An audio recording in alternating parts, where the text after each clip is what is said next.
பெரியவா சரணம். இன்னைக்கு ஏணிப்படிகளில் மாந்தர்கள்லேருந்து ஒரே ஒரு குட்டி பேசேஜ் போட போகிறேன். இதோட எசன்ஸ் நம்ம நிறைய தடவை பேசியிருக்கோம்.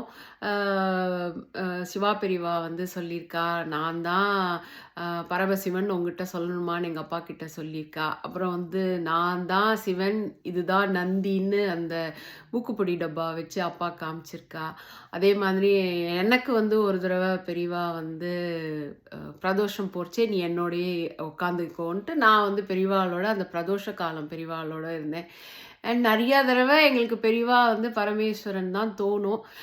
அந்த மாதிரி இந்த பேசேஜ் இன்னைக்கு படிக்கிறச்சே எனக்கு ஃபஸ்ட்டு டைம் படிக்கிற மாதிரி இருந்தது. நிறையா தடவை படிச்சிருக்கேன், பட் ஏதோ ஃபஸ்ட் டைம் படித்த மாதிரி இருந்து ஒரு 4-5 தடவை இந்த வீடியோ ரெக்கார்ட் பண்ணுறதுக்காகவே படித்தேன்.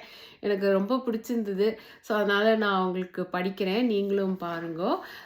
Page number 55, section 45I.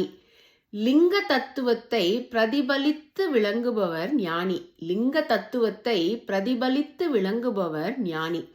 அண்ட சராசரங்களில் தோன்றிக்கொண்டே இருக்கும் ஏனைய சிருஷ்டிகளுக்கும் ஆதாரமாக விளங்கும் ஓர் பொருளின் சின்னத்தை தான் எம்பலம் லிங்க ரூபத்தில் வகிக்கப்பட்டிருக்கிறது.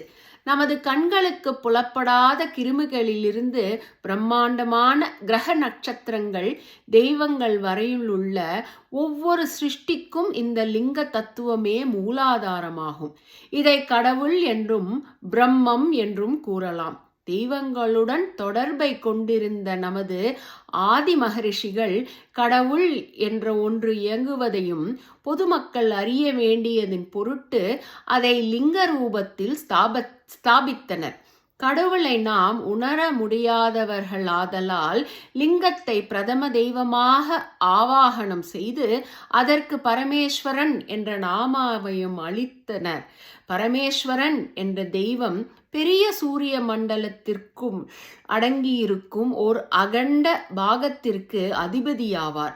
தெய்வங்களின் இயக்கத்தை அத்தாட்சியுடன் உணர்ந்து வந்த ஆதி உலகத்திய பொதுமக்கள் லிங்கத்தின் மூலம் அந்த ஒரே கடவுளையும் ஆராதித்து வந்தனர்.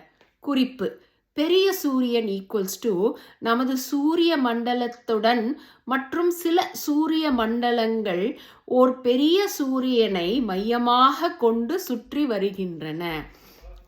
ஸோ இப்போது இது படித்தது ரொம்ப ஓவர்வெல்மிங்காக இருக்குது. நீங்களும் படித்து பாருங்கோ.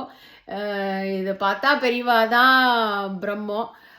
பெரியவாவில் நம்ம பிடிச்சிட்டு நம்ம பெரியவாவில் சுற்றி சுற்றி வந்தோம்னாக்க நம்ம எல்லா சூரிய மண்டலத்தையும் சுற்றி வந்த மாதிரி எனக்கு தோன்றுறது.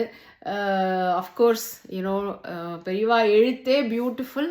இது அவ்வளோ எசன்ஸ் அப்படியே சுருக்கி கொடுத்துருக்கா, எவ்வளோ பெரிய அகண்டத்தையும் சுருக்கி கொடுத்துருக்கா. ஸோ நீங்களும் படிங்க.